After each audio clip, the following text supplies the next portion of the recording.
Yeah. But it is what it is. It is what it is. But anyway, we're at the newest episode of Touring the AFC South, and we definitely had some interesting things happen today. One interesting thing in particular, Mr. Carson Wentz traded addresses, but we're going to address that in a second. But what I want to do first is I want to help y'all get to know Mr. Griffin for a moment.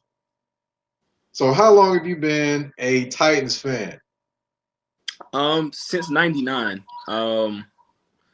It was I've always kind of known about football, but I never really had a team. My dad's a Giants fan, but I didn't grow up in New York, so the Giants didn't really resonate with me. I did adopt his Yankees fanaticism, but I didn't really resonate with the Giants too much. But in '99,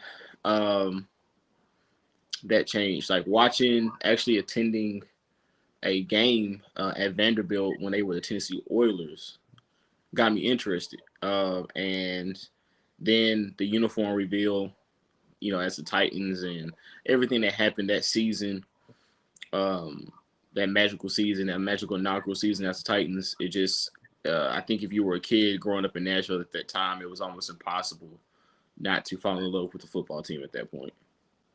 Gotcha. What would you say is your most memorable moment as a Titans fan? It's cliche, but I would have to say the Music City Miracle.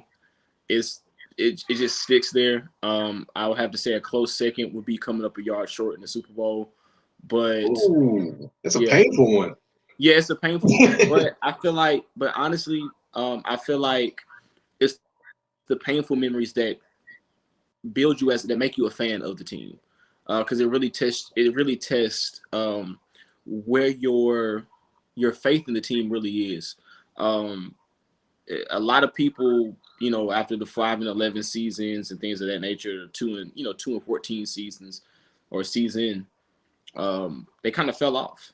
And even after the consistent 8-8, 9-7 seasons, they fell off. So I think it's a testament to be able to be a fan of a team even through the hurt, because it's easy to be a fan of the team. I've seen more Pittsburgh, Kansas City fans, and I've seen more Kansas City Chiefs fans out of nowhere the last couple of seasons, and it kind of makes you wonder: are you just a fan because of the winning, or because of the highlight reel, plays, or are you a fan because you actually love the team, actually like the team? And I think that makes a big difference. I think you have less. I think with sports, you're having less and less fanatics and more bandwagoners. But I'm a Titans fan through and through. I might like your team. I may like a player on your team, but I'm always going to ride for my guys. Gotcha. We had somebody actually ask, let's see, Ted's popping in. My guy Ted, he said, "What's good? Did you say you were originally from New York, and what part of New York?" No, my dad is originally from New York. He was born in Brooklyn, grew up in Syracuse. That's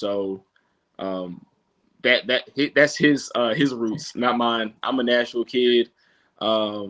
But as far as like I said, I adopted a lot of his sports fan, like his Yankees, the Yankees. I love the Yankees for some odd reason. I mean, this is Atlanta Brave. I get teased by Danny Thompson a lot on being an Atlanta Braves, Central, but I'm a Yankees fan. But as far as the Giants, I don't dislike the Giants. I'm not a fan of the Giants, and my father, that is his team through and through. He's a Knicks fan as well, so I kind of adopted my joy of watching New York sports from him, but I'm not a fan of any of the teams except for one.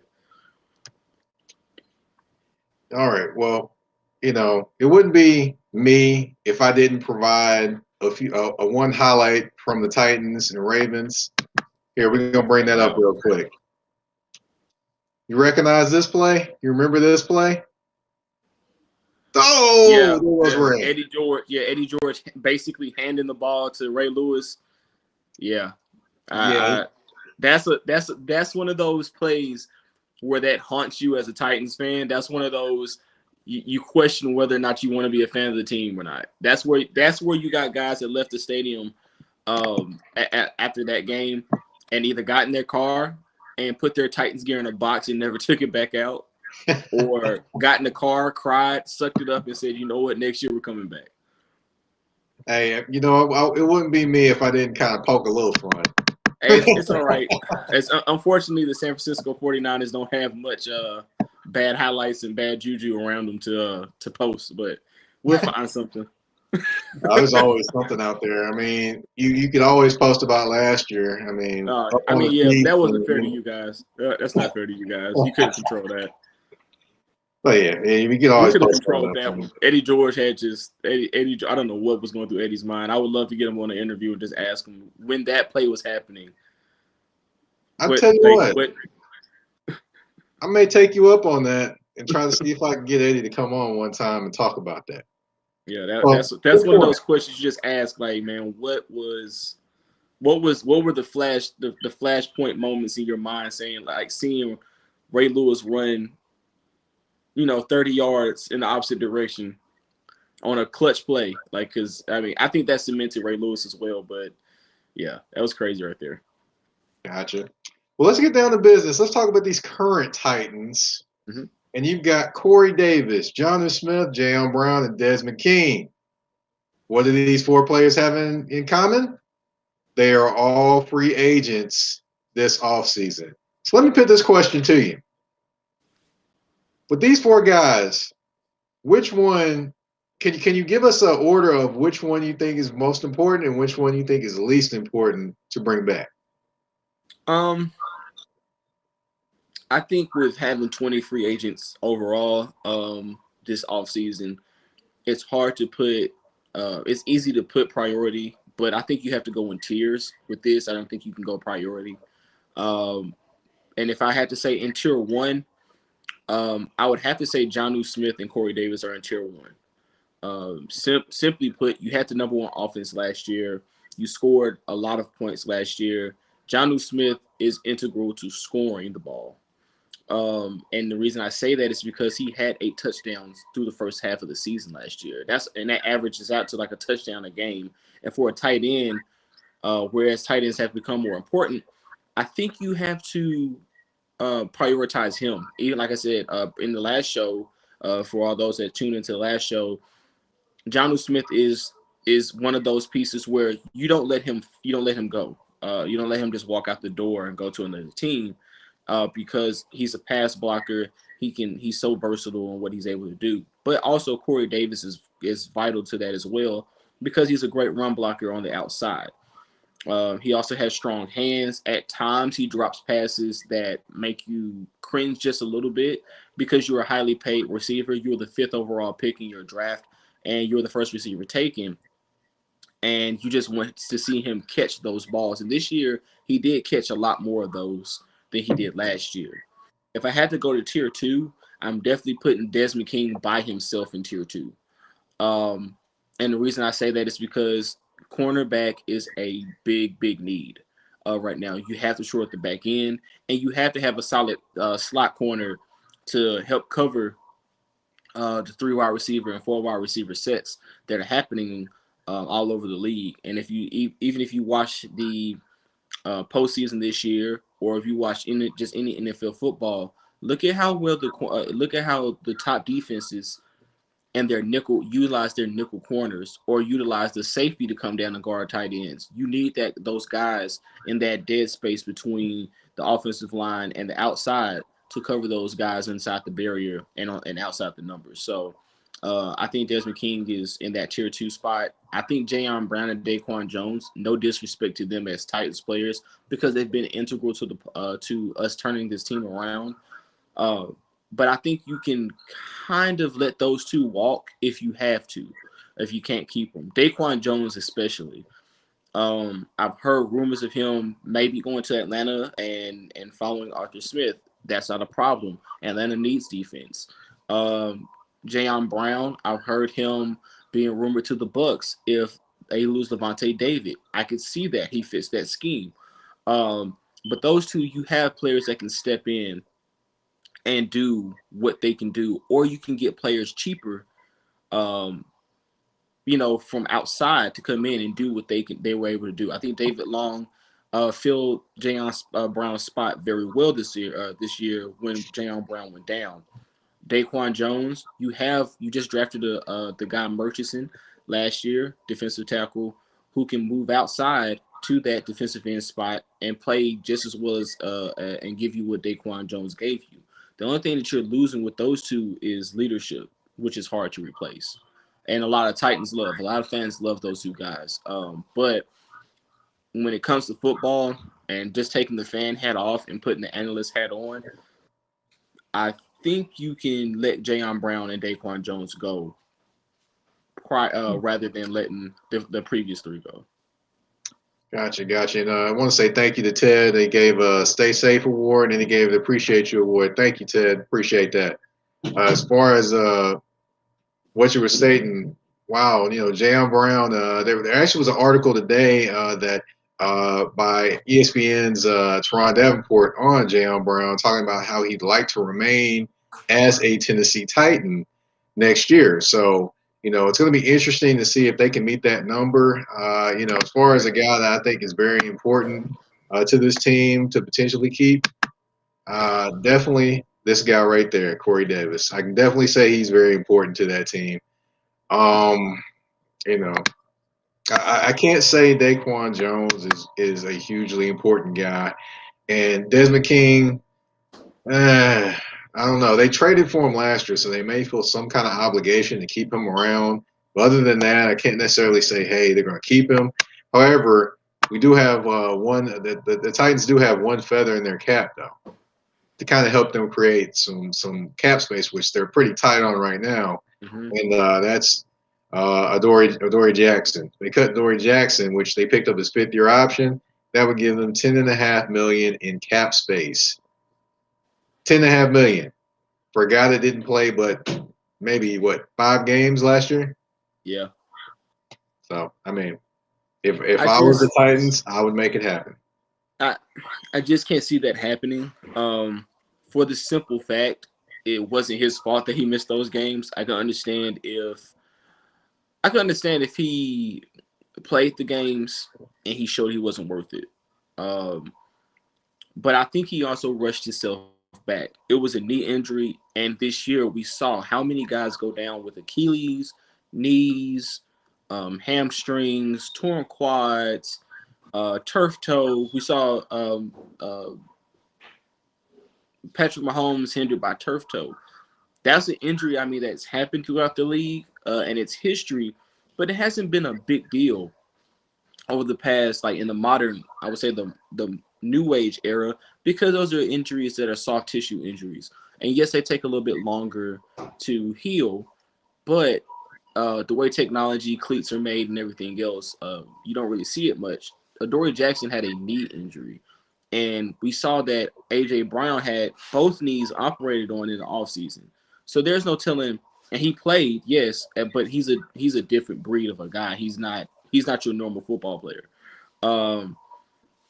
But I think Adoree Jackson having to backpedal, having to turn and run with receivers, and him being a guy that's based a lot of off his athleticism as a player rather than his technical skill, which can be a good thing or a bad thing, but his athleticism kind of overshadows his technical skill. His technical skill looks better because of his athleticism. I think if you put him out there on a bum knee and he gives you mediocre football, now you're looking at a guy whose value is little to nothing. He probably goes to a team like the 49ers who need cornerback help, or someone else that needs cornerback. Like maybe he goes in division to the Jaguars, who also need secondary help, or the Colts, who need secondary help, and he balls out, and now you look like the team that let go of a guy too early. So I don't think that you let him go, but I think maybe that you restructure that. Maybe you find a way to cut his cap hit down. But if you think it's easier to save I think it would even out to like $7 million, because the $10 million will be offset by like three. I think we're in the negative of like 3.7 million right now. So you would only have like 6.3 million to even play with. That's not even a big name guy. So you have to kind of juggle. And one guy that you can see as a cap casualty that I have not seen floated out there, but one time, which was by Teron Davenport, was Adam Humphries. No one's talking about Adam Humphries as a Yes, cap casualty. correct. And he's I think he's attributing to like 10 million himself. So if you get him, he's $9 million. That's $9 million that you I think it's only like I think 2 million of dead money. And you could thank John Robinson for that, for the way that he structures contracts. He makes sure that the longer you're with the team, the less you cost them if we have to cut you. So Right. so I think Adam Humphries is a guy. If you can free up 9 million and let a guy who hasn't produced since he's been here, he's produced a couple of nice clutch plays. He's produced a couple of awe-inspiring catches, a couple of plays down the stretch that we've needed in big games. The clutch catch against Kansas City was big for a touchdown that got us the win in that game. Yeah, that was huge. But we also saw Eric Decker do that in his time with us, and you see where Eric Decker ended up. You Right. can't you can't just base a guy off of what his clutch plays are. It's overall production, and in this league, it's what have you done for me lately, and he hasn't done much. All right. I got you. I got you there. I'll say this about Adoree Jackson. I like Adoree Jackson's ability. Sure, he has his moments where he does get beat and he does guess and things like that. But there's always a saying that I've always heard is you can't make the club in the tub. And Adoree Jackson, you got to be on the field, sir. You got to be on the Best field. ability You is can't make the availability. club in the tub. But yeah, okay. Well, kind of finishing up on the Titans. Of course, they have the 22nd pick in the NFL draft. With the 22nd pick, the Tennessee Titans select. Kwity Paye, edge rusher, Michigan, and the reason why is simple. A lot of people are down on this guy. A lot of people question his athleticism. A lot of people question because he has shorter arms. He's not really a lengthy guy. They question his burst. I'm gonna tell you something. If you watch tape, Michigan's overall defense wasn't great, but this guy was a bright spot in a dark valley. His hands at the point of attack are some of the best that I've seen. Yes, he's not super long as far as arm length goes, uh, but he doesn't like his first step isn't electrifying like Jadeveon Clowney or maybe even Myles Garrett. He's not going to flash step you off the line and just beat you with speed. But what he does do is set a strong edge. He's great in the run. And the Titans need something that the Titans need that right now. Harold Landry is a pass rush specialist. He's played well against the run in his time with us, but we need a guy that can set an edge. We need a Shaq Barrett type of guy who can play the run and the pass. Kwity Paye can be that. And even if you say like, okay, he's a first round pick and he doesn't pan out, he's not a superstar player. Look at what the Green Bay Packers did. They took a guy in the first round out of Michigan, and he wasn't electrifying this year, but he filled a role that they needed. They could put 3 pass rushers on the field. So with the Titans, I think with Jadeveon Clowney saying he'll come back for a discount, with having Harold Landry in the stable, I think what you do is you bring a guy like Kwity Paye in from Michigan. You allow him to be your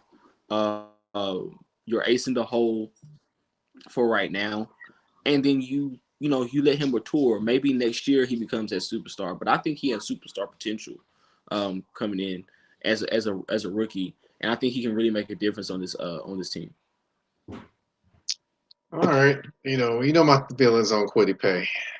You're one of I those like people I'm Kwity talking Paye, about. but the arms is you said about his arms being short, and I'm like thinking to myself, okay, how's he gonna get offensive tackles' hands off of him if his arms are short? Well, they He's had that same powerful. question about Harold Also, Landry, who had shorter arms. yeah, but also I did notice one thing when watching film on him. You know, he's a pretty powerful in terms of person. However, I did notice I never saw him use a power rush. I always saw him use a speed rush every single time, no power. So I question, is he going to be a one-trick pony? Is he going to be a Vic Beasley special when it comes to one move and one move on? That's what I Well, wonder. here's the thing. Um, Harold Landry was the same way, and everything that you just said about Harold Landry, when Harold Landry came out, I was really high on him coming out of Boston College. The reason I was really high on him is because he played strong side pass rusher a lot. He normally rushed off the side of the tight end, so he's rushing off strong side most of the time. With Kwity Paye, on the other hand, he rushed off the weak side more than 75% of the time at Michigan, which you can do that with and speed rush off the strong side, off the weak side, when you don't have a tight end chipping you. I don't think he's going to get a lot of tight end help in the NFL for the simple fact we play in a division where there's not a lot of double tight end sets run.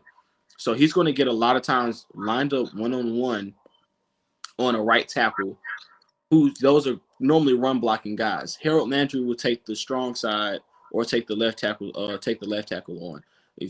Once you have that, and Mike Vrabel actually worked hands-on with Harold Landry this offseason. It was a big deal, hands-on, with getting Harold Landry more acclimated to using power rush and power pass rush moves. I think he'll do the same thing with Kwity Paye. I don't know how if they'll bump heads because they're a Michigan Ohio State guy, but you know, but I think Mike Vrabel's specialty when he was in the NFL was rushing the passer.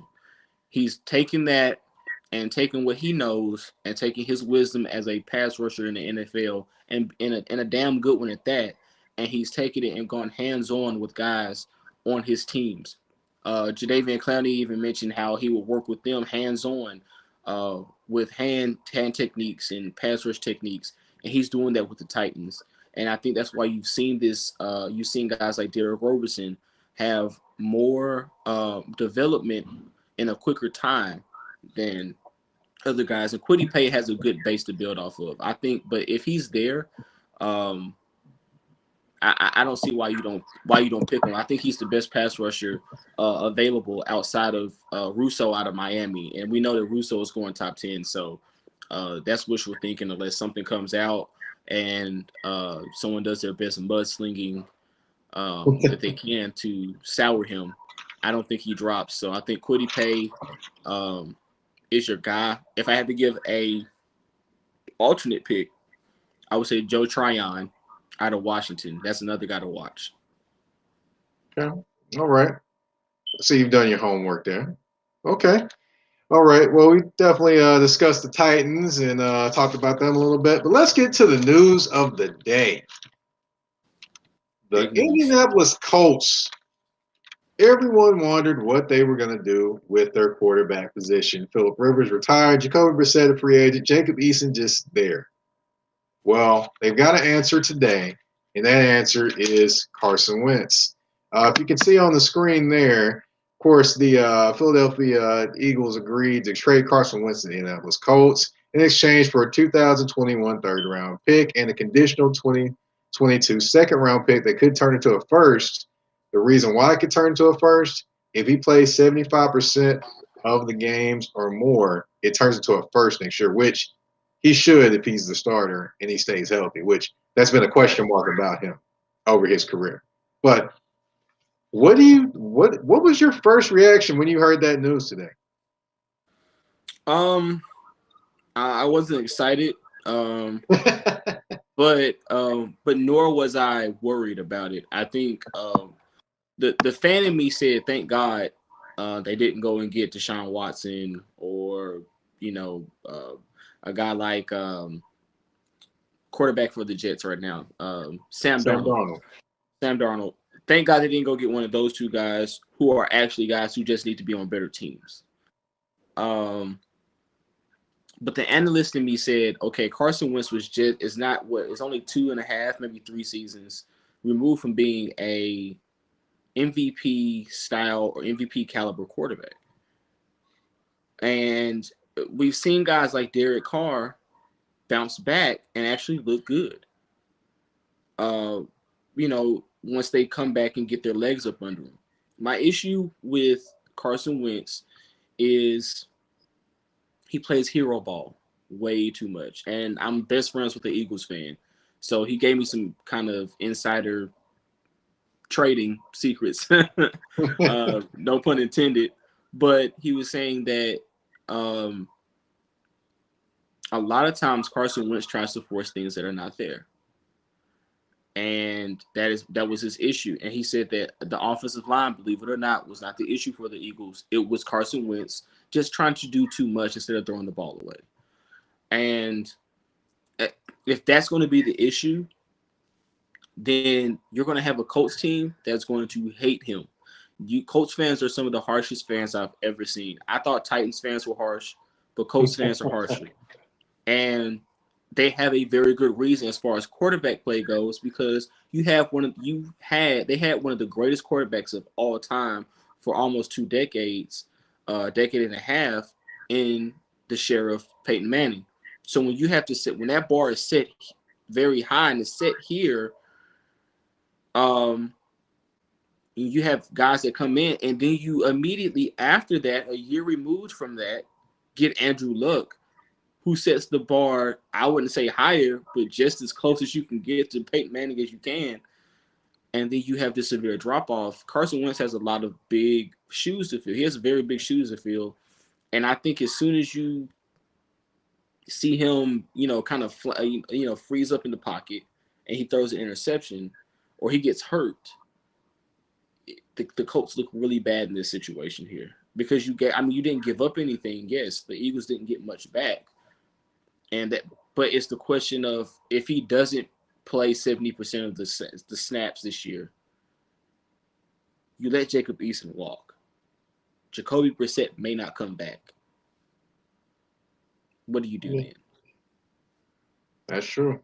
Yeah, that's true. I actually think Jacob Eason will probably hang around, to be honest. That would be funny if he did. But, the thing with I'm high on Jacob Eason. What's that? I said I'm high on Jacob Eason. I thought he was a very good quarterback coming out. So I think he still has ability. I think he can be a starter. I'm not as high on Jacob Eason, but, it is what it is. As far as, Carson Wentz, he's going back to a coach where he had his best years up under or his best time up under Frank Reich. So a lot of things is the Colts are banking on him, rebounding under Reich. And also another thing to look at too, the Colts actually have, they had Costanzo retire this year. They have a good center and a good guard, Ryan Nelson and I think his name is Ryan Kelly from Alabama, but I'm not for sure. But they do have a good center and guard combination. But other than that, they've got some question marks on their offensive line, especially both tackles. So, as much as everyone talks about their offensive line being great, they have some issues within their own self. And speaking of, and also, of course, you got to talk about the weapons. Of course, besides T.Y. Hilton, you had Pittman, tight end position. You kind of don't know necessarily who the tight end is, even though, they could upgrade there. They have Burton there, Trey Burton, but, they could upgrade that position too. There's a lot of different things they could do potentially. But the first thing, honestly, they need to do, and I just spoke his name up, is sign back T.Y. Hilton. T.Y. Hilton is a free agent this offseason, and, he was talking to Josina Anderson, and here's what was pretty interesting about that is I'm reading the tweet as it states right here. It says, just connected with Colts wide receiver T.Y. Hilton, an impending free agent. And he said, basically, this is T.Y. Hilton's words, I'm 100% focused on my first free agency because I get to make that decision. And then he also said on if he wants to return to Indy, got to work both ways. Now, does that sound like a guy that's committed to going back to the Colts? To me, no, it does not. To me, it does not. But Go ahead. I mean, it honestly, do you think he comes back to the Colts next year? I don't see it happening. And again, fan reasons are it's T.Y. Hilton. He's been a terror in that division since he was a rookie. But putting the analyst hat back on, I don't see him coming back because they have so many young dogs in the stable. Michael Pittman Jr. is a big play waiting to happen every time he touches the ball. And he came on this year strong. I don't think I've seen the Colts miss on a receiver since I started watching football and actually known what it was. Now, do I believe that they can maybe build a duo with Pittman on the outside and then have T.Y. Hilton? Yes. Pascal was good this year, but I just don't think I don't think he's what they need. I think Pittman needs to take over those snaps. But if T.Y. Hilton views it as I can go somewhere else and be T.Y. Hilton, the superstar, big play receiver, deep threat that I've been my entire career and stay healthy, maybe Miami. Maybe a team like maybe Sammy Watkins leaves Kansas City. Maybe he goes to Kansas City and thinks that he can help them. And I know that's the rich getting richer, but I think that he offers a very strong set of skills that you don't really see in a lot of receivers. He has speed. He can run inside. He can run outside routes. He's a very good route runner, and he has strong, very reliable hands. He does not drop many balls. I think a team out there will value that. And if Indy doesn't value that, and like you said, it has to work both ways, which makes me wonder, is Frank Reich really high on T.Y. Hilton, or does Frank Reich really want his guys there? Because if you look at the offense that they ran in Philly, they did not have very strong receivers. None of those guys were superstar big names. If you look at it, what is I can't remember his name. He's a big receiver, played for Chicago, but he's in Philly now. Talking about Alshon Jeffrey? Alshon Jeffrey. I'm sorry, I couldn't think of his name for some reason. I always want to call him Allen Robinson for some reason, but Alshon Jeffrey was past his superstar status when they got him, when they traded for him. He wanted out of Chicago so bad. He goes to Philly. He had 1 year where he was still kind of, Alshon big play Jeffrey, and then after that, he just was a consistent receiver. Nelson Aguilar was good in Frank Reich's system, but not exceedingly great as far as his hands or whatever. So he wasn't a superstar receiver. And then they had other guys in that system that they just kind of switched out. If Frank Reich is trying to build that kind of system in Indianapolis, I just don't think I don't see that happening. I think Indy has too strong of a heritage as far as receivers go. And if T.Y. Hilton sees that as a problem, as an issue, I think he leaves before he stays, because you don't want to have that situation sour and end up having a situation where he tries to force his way out mid-season. I think you want consistency there. And I think Michael Pittman can give you that. I think Michael Pittman is as good a receiver as it gets as a young guy. And I think you build that core up. And like you said, with Trey Burton being there, and I think Jack Doyle still. They got Pascal as well as wide receiver. Right. So I think Pascal, as I'm not high on Pascal, but I think he did make big catches, and he can work inside outside as well as Pittman. But I think with Trey Burton there, Carson Wentz comes in. That's some familiarity from Philly, with the Philly special and everything. And then you also have Jack Doyle there, who Jack Doyle had a great postseason, even though it was just one game.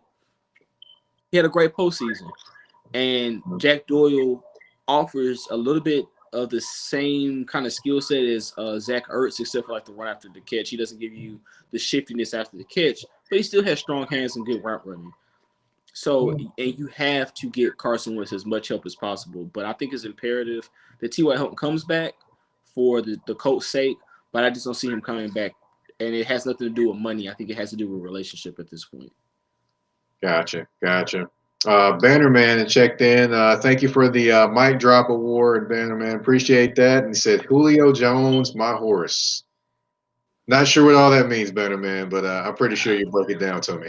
Yeah, But if you are a Colts fan, Bannerman, and you're hoping that Julio Jones is wearing blue and white, that's wishful thinking. no, he's not a. I don't think he's a Colts fan. He's probably talking. That's why I was asking him to explain it because I have no idea what we're getting at here. But hey, I appreciate the comment, Bannerman. For sure. Okay, so with the 22nd pick, after all we've talked about, who do you have the Colts selecting? I think you have to address the back end of that defense. The Bills. I think if you're an NFL team, you have to start your evaluation with the postseason because that's when the games really get down to the nitty gritty, and you have it's a one game and out situation, and that's also exposes a lot of your holes in your team because you can get by in the regular season because it's next week and you have time to game plan. With the postseason, it's you have to game plan and also have to depend on the talent you have on that team. And the back end of that defense killed a lot of the Colts' momentum going forward. It was a lot of games, like the two games against the Titans. You have Rock Ya-Sin, who for some reason just loves to pass interfere on the defensive side and also hold. I don't understand. I didn't understand it. I'm like, the Colts would have us dead to rights up, up 2 or 3 touchdowns, and definitely in the second game when they were at home, they had us dead to rights essentially in the first half. It didn't look like we should have won that game, and then Rocky Sin just defensive holding, defensive pass interference. I think you need to shore up that. And Xavier Rhodes, even though he played well, he's old, and he plays old. He's not the guy that he used to be, so I think you have to address the back end. Tyson Campbell out of Georgia, I think is the guy that you go for. If J.C. Horn is there, I think you take him. But to me, Tyson Campbell fits what they need. He's a good athlete. He's fluid in the hips. He can turn and run with speed receivers. He can play bump and run with strong receivers. And when you have guys like DJ Shark in Jacksonville returning and whatever they do to address the other side of him, and then you have A.J. Brown in the division, and if Corey Davis returns, you have to face some horses. We don't know what the Texans are going to have in the stable, but I'm pretty sure they go and go get a guy. You have to face some horses in that division, and you have to have someone who's long, who can mirror cover guys, and who can bother those guys when they're going up to make big catches. A lot of big plays were caught on the Colts this year, and that, like I said, that back end, you have to shore it up, and definitely the safety position. But I think they're pretty good on the safety position. I think they can address that later on in the draft. But I think cornerback is a big deal for them. All right. Now I get what you're saying with the cornerback, but I have two positions that they may want to address. Now I understand Pittman might be their guy at wide receiver, but if they let T.Y. Hilton go, they're going to have to find somebody there. They could potentially find a wide receiver there, or go get a Kyle Pitts. They could play tight end and wide receiver potentially. Second thing I would say is their outside linebackers. Or I believe they run a 3-4. So their outside linebackers, they've got 3 of their 4 outside linebackers that are free agents and veteran guys. So they may potentially be going for a pass rusher as well.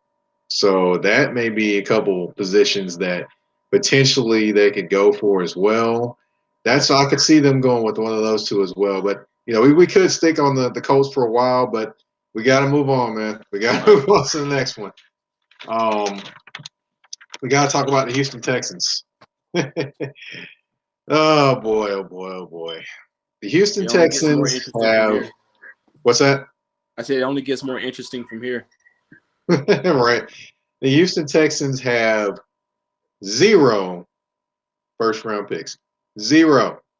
None first-round picks this year. They lost their first-round picks because they traded them to the Miami Dolphins for the best false starting offensive lineman in the NFL, and Kenny Stills. Kenny Stills no longer with the team. Tunzel is still there. He's a solid offensive lineman when he's not false starting, but other than that, you see him false start a lot. But basically, the Texans don't have any moves they can make until the third round. That is when their first pick happens. However, that could change if they trade Deshaun Watson. Now, we're going to talk like it's, like everything can be kumbaya and, the Texans and Deshaun Watson come together and they make a joint statement and say that everything is good and water on the bridge and they stick together. So with that being said, and their first pick being the third round, where would they go first? I think you have to go with the cornerback position. It's the deepest position outside of receiver this year. A lot of their issues lie elsewhere, but you have to address the board as it falls to you. You can reach, and sometimes your reach can pay off. But in this situation, when you don't have a second round pick, you don't have any first round picks, you have to address that board and you have to address value and best player on the board at that point and at that moment. Cornerbacks are heavy this year, and there are a lot of good ones. There are going to be a lot of them that fall past their value due to the abundance of talent. And there are guys that are like super duper high. Then there's guys that are mid tier. Then those are guys, there's barely any guys that didn't play well this year as far as cornerback play goes. Of course, next year is a little bit more top heavy with the cornerback position, but this year it's as deep as it's ever been. You can get a starter, a quality guy in the third round this year as a starter. Maybe you can get a receiver. Receiver is also, like I said, receiver is deep as well this year. But I don't see them prioritizing receiver over defense. It's hard to say. Like I said, it's hard to evaluate third round picks because these guys are not the Patriots. They're not Bill Belichick, who seems to find gems and diamonds in the rough in late rounds. So we really don't know. But without trading Deshaun Watson, your rebuild is essentially dead in the water already because you don't have anything left. Yeah, I hear you there. One thing I can say, looking at the Houston Texans, and I get wanting to get a defensive back, but they have a decision to make on Will Fuller fifth as well. They have a decision to make on him if they're going to bring him back or find a way to bring him back. They're still holding on to Whitney Merciless, which it seems like he's been there forever. But if you saw Deshaun Watson run around all over the place and make plays, the first thing they probably need is an offensive lineman. They need them in the worst way, the absolute worst way. And the thing you said about the Patriots, them not being the Patriots, well, they did pick somebody from the Patriots to be their GM. So, they may rub off on them a little bit, perhaps. But, to me, I would take an offensive lineman. That's assuming that they're going to keep Deshaun Watson there, which, many do not think that will happen. So we'll see there. And, of course, I would say in a couple of weeks I'll probably have a definitive answer there on that one. Yeah. Going with, let's see. So we're going to talk a little Deshaun Watson real quick.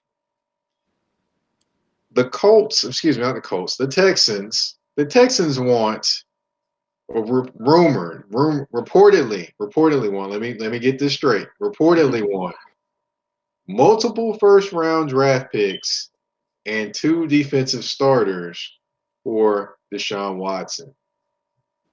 Okay. Now, I know me personally, when I heard this, I was like, you've got to be out of your mind. But with Matt Stafford going to the Rams for the first, for the amount of picks that he did, and then getting a quarterback as well, Do you really think when they decide to trade him, especially with his no trade clause, that they will get what they want? I don't think so. And no is the immediate answer that comes to mind with that. And the reason I say that is because once I saw the Stafford trade, the first thing I said was Deshaun Watson's price just went up. Uh, because you saw what they got for a guy who's 32, 33 years old, and Matthew Stafford, who's had injury issues, but he's a generational arm talent. He's a great signal caller. I think he's just been in a bad system. Deshaun Watson is 25 years old. That's great. Check mark there. He's arguably a top 5 quarterback, if not top 10. Top 10, if not top 5. Check that box. He's a great leader. Check that box. He's accurate. He can throw the deep ball. He can make every pro throw. Check those boxes. But the longer you wait, the lower the price goes. Why? Because teams are ramping up for the draft. So teams are going to be less willing to trade away first round draft picks or trade away 2 defensive starters or 2 young guys at that. Why? Because teams are looking at finalizing rosters right now. Teams are already in evaluation mode and seeing where their roster and how their board is going to shake out. So if I'm Washington and I trade, let's say Curl, the safety Curl from last year, who actually played very well, to Houston, and then let's say I trade Ryan Kerrigan, who's a defensive starter, and then I also give you a first this year and a first next year. I need a quarterback.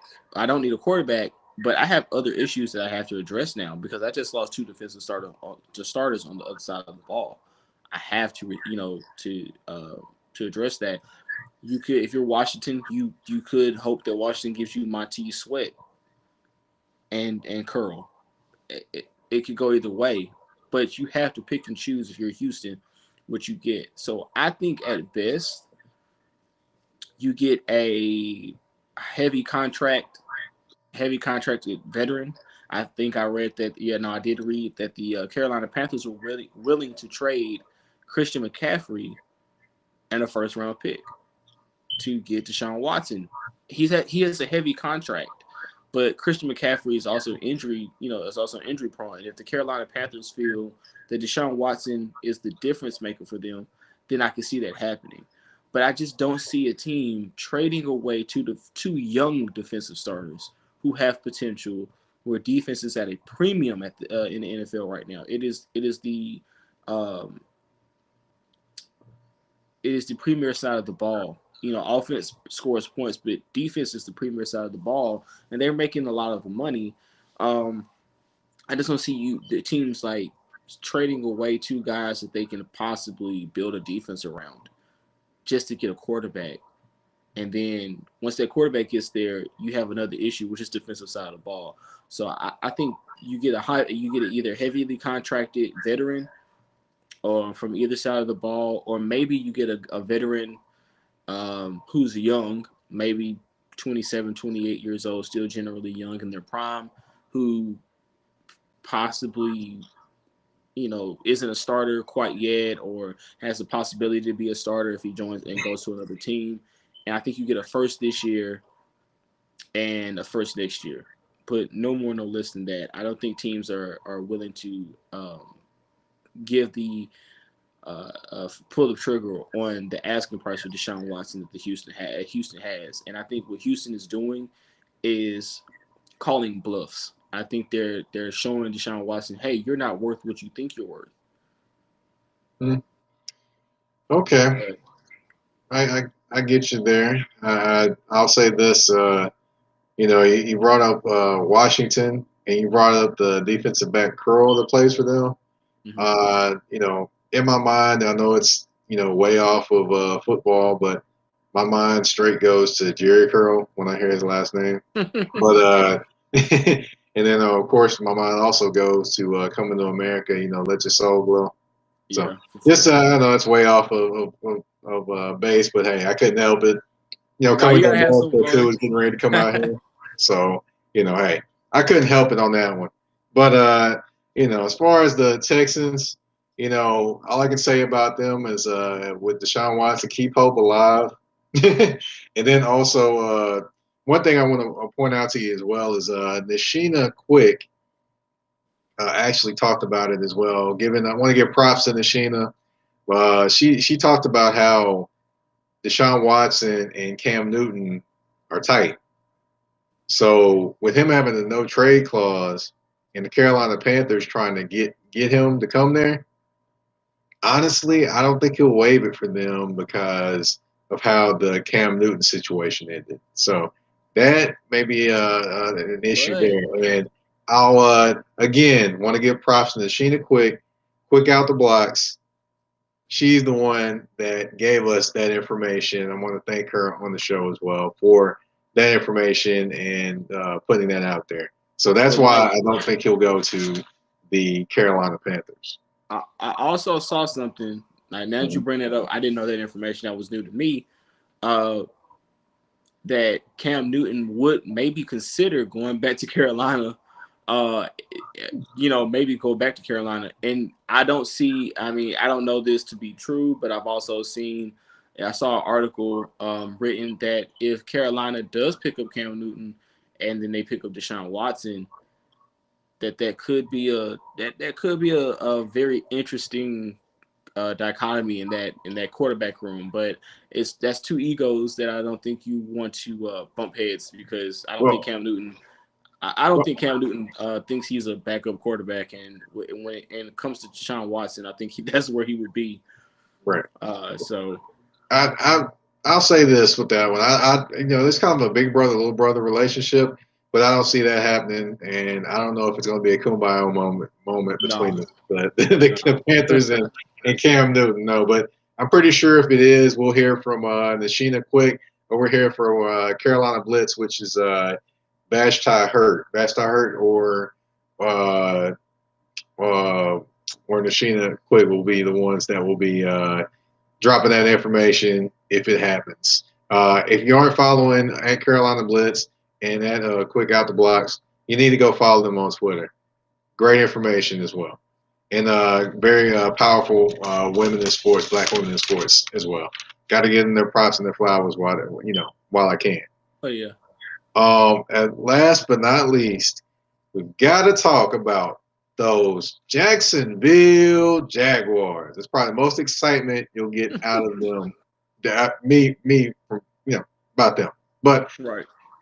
They're starting anew, and they are actually sorry about that. A little technical issue there, but they are starting anew with Urban Meyer.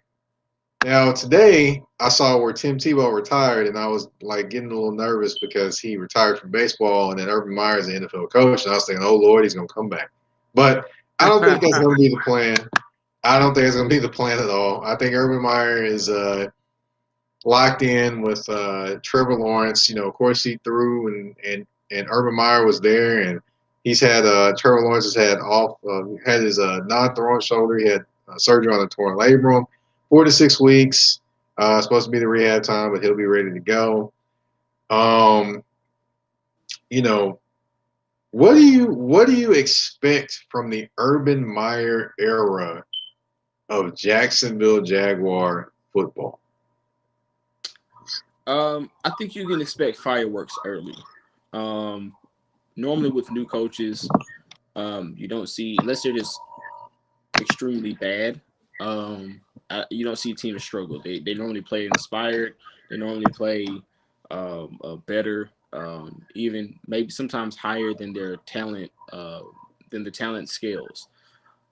We've seen it with teams that make coaching changes, mid-season. We've even seen it with teams that make quarterback changes mid-season. Speaking from experience, the Titans, when they made the decision to go from Marcus Mariota to Ryan Tannehill, you saw the team play just a little bit better than last year with Carson Wentz, being benched. You saw them play better up under Jalen Hurts. I think with coaches, you see that a little bit more because they're more integral to the team's performance. in a way. So with Urban Meyer, I think you see this guy's play inspired. But it all depends on Urban Meyer and his coaching style. Is he going to bring more of a militaristic, um, you know, college, coaching college guys kind of coaching style? Is You he mean going the to be rah more, rah guy? huh? You mean the rah rah guy? Right. Um, is he going to put them more in um like is he going to be a little bit more is he going to be Tom Coughlin essentially, where it's structured to the point where these guys feel restricted, or is he going to let these excuse me is he going to let these guys be men and play loose and play free and have fun out there. It just depends, but I still think that you see a strong start from Jacksonville to start early. I'm not saying that they're going to go 6-0 to start the season, but I think you see them maybe rattle off 3 strong wins before they hit a wall. I've seen reports that Telvin Smith is talking about coming back. If he comes back, then that bolsters that defense just a little bit. I think he still has ability. Of course, we don't know Trevor Lawrence's timetable. He may not be ready until the middle of the year, so we have to see how that plays out. But if he's your quarterback of the future, you can wait. You can definitely wait on him. I mean, we see Deshaun Watson. He got picked up by Houston. Of course, that soured now, but when he got hurt in training camp towards ACL. He came back the next season and he showed why he was drafted as high as he was. Trevor Lawrence, I think, can be that. I think he has all the ability that you need from a quarterback. So, um, like I said, man, it's Urban Meyer. We know who he is. We know who he was at Ohio State winning the national championship.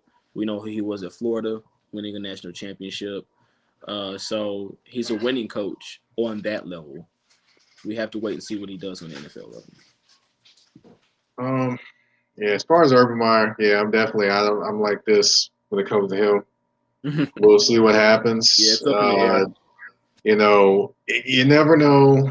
You never know what could happen. I mean, honestly, and I'm more concerned. I would say more about him in terms of health wise because it seems like every job he's left has been some kind of health issue in terms of retiring those jobs where he retired, which would be the Florida Gators, and then also with the Ohio State. It's been health issues, and the stress isn't going to go away in the Right. NFL. It's only going to magnify because you're playing, for millions. You have millionaires that you're coaching, and there's a lot at stake in terms of that. The one good thing I've said it before, and I'll say it again, is, hey, you don't get any punishment for recruiting. So hey, that's one good positive for him. So other than that, you know, it is what it is, and we'll see what happens. But getting on to his team, he's got a 1,000-yard runner coming back. That was a rookie, undrafted rookie. I mean, Mr. James, I think it's James Robinson. He definitely was very solid. And you've got a lot of money to spend. You're going to have the top pick, which is going to presumably be Trevor Lawrence. So where do they go first with that money? What free agent would you say they go after this offseason? I have a pretty extensive list here, but I'm gonna throw a lofty name out there. We all saw the catches that he made in the postseason. We all saw him win a Super Bowl. I think you go after Chris Godwin here. Um, DJ Shark is the number one receiver, yes, but Chris Godwin is also just as good. I think DJ Shark, he's I've seen him play. He can be great. He can make the big catches. He's actually starting to use his size a little bit more. Uh, but Chris Godwin is technically sound. He has great hands, and he's a quarterback's dream. I think you have to shore up something and give a guy like Trevor Lawrence, or if any quarterback, you have to give them something to look forward to playing with. Chris Godwin can be that. He's fast. He's strong. He can fit any scheme. Um, and again, that's obvious reasons. Another name, and a lot of these are wide receivers, and for good reason. Allen Robinson. Now, you can, if you're a Jaguars fan, you can look him up. If you're Wow. listening, you may say you're crazy. But is it? You It's said it's not not really, me. huh? It's not really far fetched. Chris Godwin is as good as they come. He's shown that when he left Jacksonville and he wanted that big payday, he could get that payday now. And he could get the payday that he deserved because he's shown it in Chicago. He's sure-handed. He's a big receiver. He's strong. He's exactly what DJ Shark can develop into with the right coaching. And he just needs a mentor. I think DJ Shark just is missing that mentor and that leader and that offense is, and Allen Robinson can be that. He was that when he before he left, and I don't think Allen Robinson had really even scratched the surface of his talent at that moment in time. I think in Chicago he's done that. So um, it's just it's a lot of guys, and then I think Will Fuller. I think Will Fuller is another guy that you have to look at. He can play his natural number two role. I think that's where he fits best. I think when he's made and tries to be the feature we trying to make him the feature receiver, that's where he has an issue and he kind of freezes up in the moment. But he can play his natural number two alongside DJ Shark. And then you have to look at the back end of the defense, of course. I think you can go look at cornerbacks. You may go look at Williams from the Saints and playing the safety spot. He's ranked pretty high on Pro Football Focus in every safety category as far as like tackling and passing rating, passer rating allowed, and completion percentage allowed, and all those other advanced analytic stacks. He's in, and that's where the NFL is going. So I think you have to factor that into it. Um, but yeah, so I think you look at those top three receivers, you look at that, you look at Williams, or you look at a corner. Again, you have two draft picks, you have two top draft picks. Trevor Lawrence is probably going to be one of those. I'm willing to bet 99.9% that Trevor Lawrence is going to be one of those picks. And you still have, I think, the 25th pick overall. Yeah, And I think they 25th have pick. 40, yeah, and then they had like 46 selections in the draft. So you can afford to miss on half of those and still come out with a haul. They actually have they have 4 picks in the top 46 selections. So Right. that definitely what bodes well for them. And then also you mentioned Chris Godwin, and definitely that would be an interesting scenario if he left there in Tampa Bay to go play for the Jacksonville Jaguars. But I'm going to mention a name that you may think I'm crazy to mention, and they need help at cornerback. They drafted a cornerback last year, I believe, with their first round pick, and he may need some mentoring. And I'm going to mention a name that's a free agent right now, and you're probably going to think I'm a little crazy to mention him with the Jacksonville Jaguars, but I'm going to do it anyway. Richard Sherman. Richard Sherman, Jacksonville Jaguars. I could potentially see that happening as a mentoring role on his way out of the NFL. So I, that's one I name actually I have want to him. mention. I actually had him on my list, um, and he's at the bottom. And I didn't have any comments on him because of the simple fact he's on his way out. Um, and I think right now, I think Urban Meyer. I don't see it not happening, but I see it being, excuse me, less of a chance of happening. And the reason is because Urban Meyer is a college style coach. Most of the times, those guys don't. A lot of veterans don't come in for college coaches for the simple fact they're on the back end of it, they're on the tail end, and they want to play for championships, and they normally don't want to be in a rebuild situation. Uh, That's true. so That's true. so I think Richard Sherman, if anything, I mean with the Seahawks kind of being open to pretty much anything at this point, I think he could go back there, kind of bounce back there, and finish it out as a Seahawk, and that's where he played and started. But I don't see it. I don't see it not happening either. He Yeah. could very well be in that situation where he's in that mentoring headspace, and he's looking at, hey, these guys are young, they're hungry. I know what it is to play with the Legion of Boom, and and win a Super Bowl based on your defense and play against some of the best in top and shut those guys down. So I can see it happening. I just don't see the chances being very high, and I don't see the Jacksonville Jaguars spending all of that cap space that they have on a guy like Richard Sherman when you can go get young guys who just won championships or young guys who are looking for big paydays and are going to get immediate gratification for signing them because of who they are and where they are in their athletic prime. I just don't see them spending that money. But again, Richard Sherman he can still play at a fairly high level. I would put him in still that kind of mid to bottom third tier. He's not quite a high quality starter, but he's not pure garbage either. Gotcha. All right. Well, before we get to the last question for the Jacksonville Jaguars, we did have a question from Ted Hicks, or he did say something about, Deshaun Watson. This is what he stated. If I can click on it and get it to bring up here.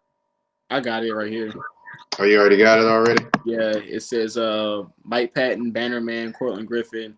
I was driving when you guys were talking Texans. Watson to the Jets is going to happen, and hopefully it will happen. It will happen before the draft, and it will be a steal. Hashtag take flight. Ted, I don't disagree with you. Honestly, I don't. It's just I feel like if the Jets were going to be in on it, they would have already pulled the trigger. They don't have much to lose in that situation. They can trade away starters on the defensive side, the two young starters if they needed to, and also the first round picks, and also offer you Sam Darnold and still be in rebuild mode. So I think the asking price is not too steep for them. But with Saleh being named the coach there, and him wanting to build a defense, he's going to want to hold on to whatever he can on that defensive side of the ball and build from there.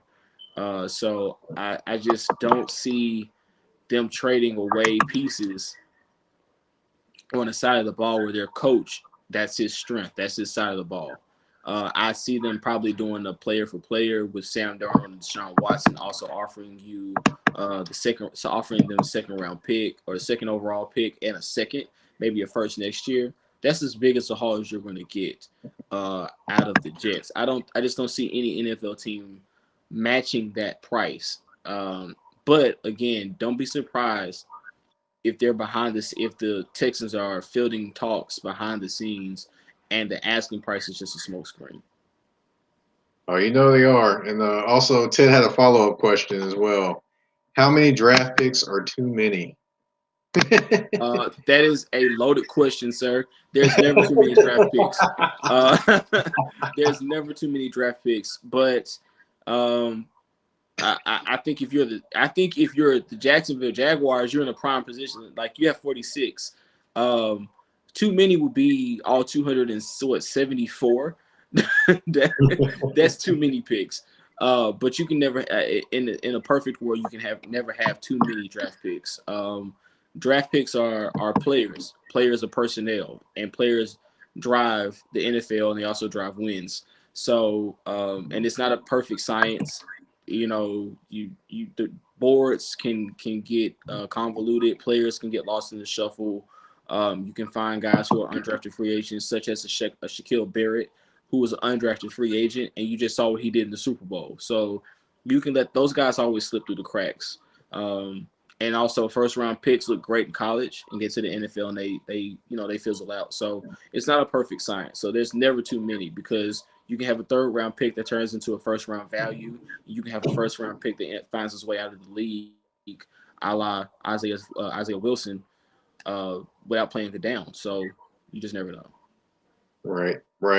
Getting back to the Jaguars here. I don't say Watson, our Jaguars, but the Jaguars. There we go.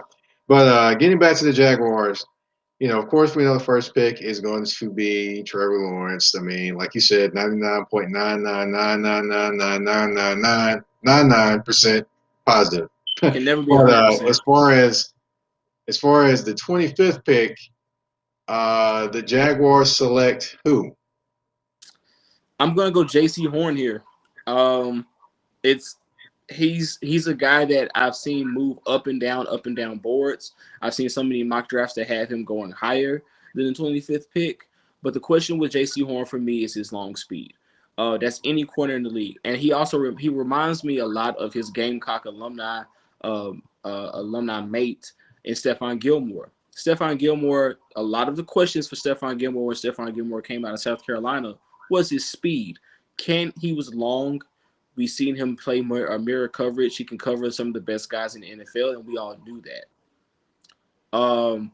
But it was, can he cover speed guys down the field and run run up for the long haul?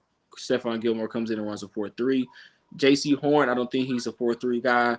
He plays more in the 4.5, 4.6 range for me on tape, but he may be faster than that. These guys train to run fast. And at his pro day, if they have a pro day, or if they, since they're not having a combine, or maybe in private workouts, they time him. If he runs fast, I could see him, going before the 25th pick. But as of right now, where I have him on my board, he's the Jaguars pick. When the Jaguars are at their best, they have two shutdown corners, and their offense plays, can play keep away. Like you said, they have the running back, the young running back there, who they can run the ball with. They have DJ Shark. They have other. They had to get more weapons on that side of the ball, but you can run the ball there. The offensive line is good enough to run the ball with, so you can play keep away. You just need two guys on that back end, on the outside that can cover receivers in this division. Like I said, with the Texans, you're playing against horses in this division. AJ Brown. If Corey Davis returns, you have Corey Davis and AJ Brown, and then with the Colts, you have Michael Pittman. And then you also have, if T.Y. Hilton returns, you have T.Y. Hilton and then Zach Pascal. So you're playing against horses in this division, and you have to have someone that can flat out cover.